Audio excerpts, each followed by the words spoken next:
Hello everyone. তো সকাল সকাল উঠেই রওনা দিয়েছি পিসির বাড়ি যাওয়ার উদ্দেশ্যে। তো সেখানে পৌঁছেই তো প্রথমে স্নান করে নিলাম।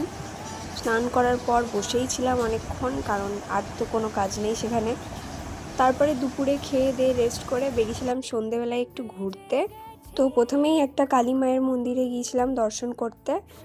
তো হ্যালো গাইজ, আমরা এখন যাচ্ছি কোথায়? সদরঘাট। আচ্ছা, সদরঘাট যাই। আর আমরা একসাথে থাকলে এগুলো তো চলতেই থাকে। আর দেখো সামনেই গঙ্গা, তো আমরা ভাবলাম এখানে একটু বসে গল্প করি। তারপরে এখানে আরেকটা হনুমান মন্দিরে দর্শন করলাম, আর গঙ্গার সামনে ঘাটে বসেছিলাম। আর কি যে ভালো লাগছিল, কিছু বলার নেই। আমরা এখানে প্রায় 1.5 ঘন্টা মতন বসেছিলাম, আর আমার এক জায়গায় বেশিক্ষণ ভালো লাগে না, তাও আমি 1.5 ঘন্টা বসেছিলাম, কারণ এখানের একটা ভাইবই আলাদা ছিল।